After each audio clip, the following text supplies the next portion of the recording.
Physician at Stanford Children's Health and ABC News medical contributor, Dr. Alok Patel, is here with more on this. So, Dr. Patel, I mean, we can't just not eat sandwiches because they're delicious. So how can we build a better sandwich?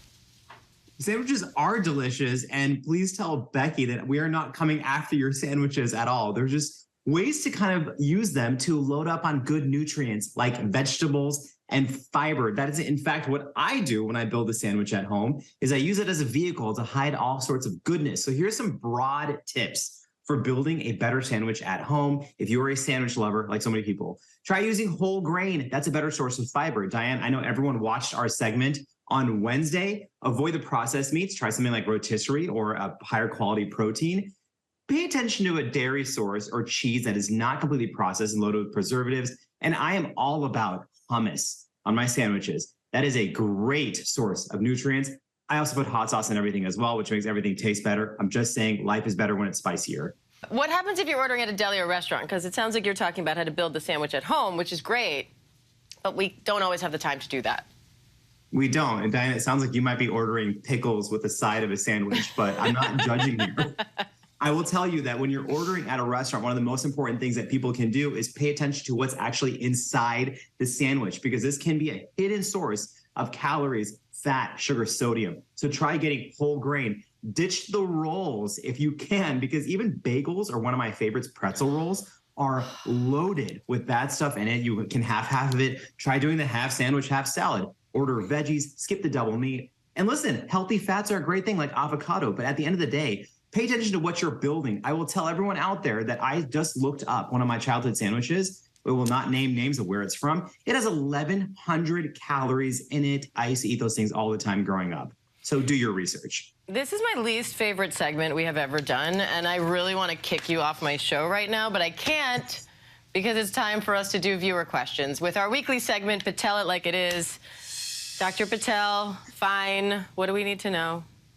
Well, I promise next time I see you in person, I'm going to bring you a healthy, delicious sandwich. But, Diane, let's get to our viewer questions. And like every week, they're pretty loaded. No pun intended or no nod to the sandwich or that loaded comment. But first question is an important one. It comes from Lorraine in Sacramento. How do we raise more awareness about treatment and quality of life for people with ADHD?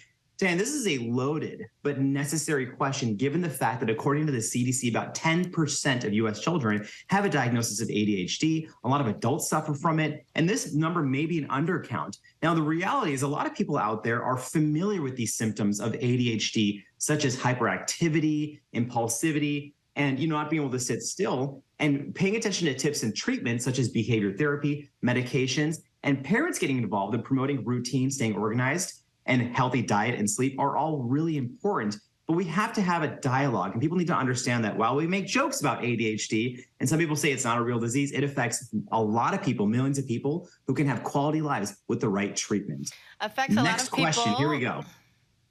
Oh, go ahead. Oh, sorry, I was jumping forward with it, but moving on from here, we got to go ahead. Next question. Important one from Bethany in Boston. I get this one a lot, Diane, and as a fellow parent, you may have heard this as well. How important is it that my baby hits all those development milestone check boxes at each doctor visit? Something tells me this has gone through your head also, Diane, but these developmental milestones, it's important to remind people that these are broad targets. They are not necessarily the most important individual metrics for every single child. It can vary. Now, when we talk about milestones, we're referring to social emotional milestones like laughing, language communication, like saying words, cognitive, like stacking blocks, and physical and movement, like rolling over and crawling. And like I mentioned, the timing of what each child does differs from child to child. And it may vary depending on certain kids' situations, medical conditions, underlying disabilities. So it's really important that we don't compare kids to one another, and you talk to your doctor if you have any questions. Make all those checkups on time. And if you need a specialist, you may need to go to one, and it's all good. Children will grow up exactly how they're supposed to be. And we have one last question. This is a great one. This one comes in from Cami in New York. How often do you recommend having rest days from exercise? Any supplement recommendations for exercise recovery?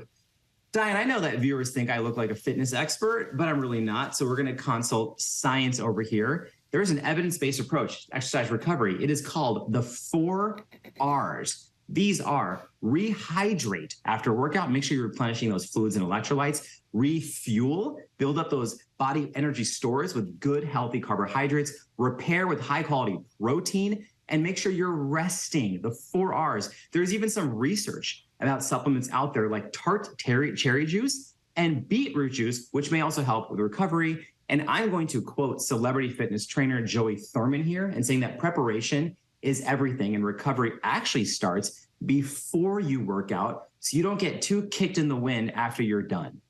All right, I love that. Big on the rest part for me, Dr. Alok Patel. Thanks for that. Hi, everyone. George Stephanopoulos here. Thanks for checking out the ABC News YouTube channel. If you'd like to get more videos, show highlights, and watch live event coverage, click on the right over here to subscribe to our channel. And don't forget to download the ABC News app for breaking news alerts. Thanks for watching.